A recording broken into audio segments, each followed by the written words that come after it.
નમસ્કાર દર્શક મિત્રો, ન્યૂઝરૂમ પાલિતાણા યુટ્યુબ ચેનલમાં તમારું સ્વાગત છે। શું તમે ખેડૂત છો? તો આ સમાચાર તમારા માટે ખૂબ જ મહત્વના છે। ખેડૂતોની થઈ છે જીત, 70 લાખ ખેડૂતોની લોન માફ। જાણો ક્યાં ખેડૂતને થશે માફ, સંપૂર્ણ વિગત હું તમને વિડીયોમાં દેવાનું છું। પહેલા આપણી ચેનલ ન્યૂઝરૂમ પાલિતાણા 18 ને સબસ્ક્રાઇબ ના કરી હોય તો સબસ્ક્રાઇબ કરી લો, જેથી કરીને નવી માહિતી તમારા સુધી પહોંચાડતો રહું।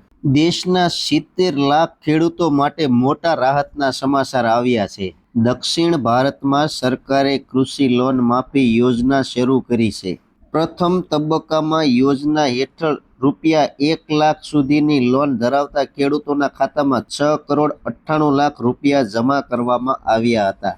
ગુજરાત રાજ્યમાં સચિવાલયમાં આયોજિત એક કાર્યક્રમમાં કેટલાક ખેડૂતોને ચેક આપવામાં આવ્યા હતા। વિડીયો કોન્ફરન્સ દ્વારા કેટલાક ખેડૂતો સાથે વાત પણ કરવામાં આવી હતી। તેલંગાણાના મુખ્યમંત્રીએ રેવત રેડ્ડીના જણાવ્યા અનુસાર 11 લાખ ખેડૂતોને લાભ આપવા માટે બેંકને 6,98,00,000 રૂપિયા આપવામાં આવ્યા છે। કૃષિ લોન માફી યોજના 3 તબક્કામાં પૂર્ણ કરવામાં આવશે। તેમણે કહ્યું કે બીજા તબક્કામાં 1.5 લાખ રૂપિયા સુધીની પાક લોન જુલાઈના અંત સુધીમાં માફ કરવામાં આવશે, જ્યારે ત્રીજા તબક્કામાં 2 લાખ રૂપિયા સુધીની લોન ઓગસ્ટમાં માફ કરવામાં આવશે। કાર્યક્રમને સંબોધતા મુખ્યમંત્રીએ કહ્યું કે 31,000 કરોડ રૂપિયાની લોન માફી યોજના 3 તબક્કામાં લાગુ કરવામાં આવશે અને તે ઓગસ્ટ સુધીમાં પૂર્ણ થઈ જશે।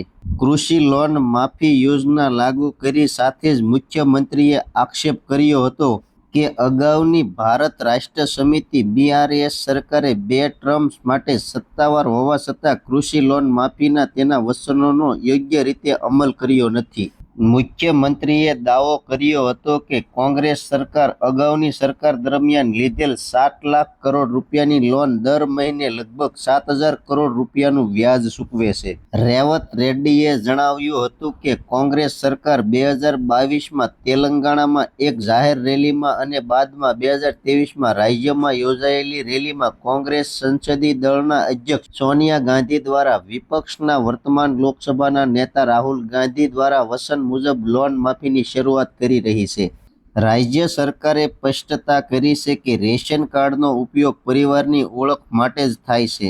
રાજ્યમાં કુલ રેશન કાર્ડની સંખ્યા 90 લાખ છે અને બેંક લોન ધરાવતા ખેડૂતોના ખાતાની સંખ્યા માત્ર 70 લાખ છે। મુખ્યમંત્રીએ સ્પષ્ટતા કરી હતી કે 6.36 લાખ ખેડૂતો કે જેમની પાસે રેશન કાર્ડ જ નથી અને જેમણે કૃષિ લોન લીધી છે તેઓ પણ કૃષિ લોન માફીનો લાભ મેળવવા પાત્ર છે। ખેડૂત મિત્રો, આ હતી 70 લાખ ખેડૂતોની લોન માફીની યાદી। સંપૂર્ણ વિગત મેં વિડીયોમાં તમને આપી છે। તો મારી માહિતી તમને કેવી લાગી કોમેન્ટ બોક્સમાં કોમેન્ટ કરજો। ચેનલમાં નવા છો તો ચેનલને સબસ્ક્રાઇબ કરજો, લાઇક કરવાનું ભૂલતા નહીં। હવે મળશું એક નવી માહિતી સાથે, ત્યાં સુધી બધાને જય જવાન, જય કિસાન, ભારત માતા કી જય।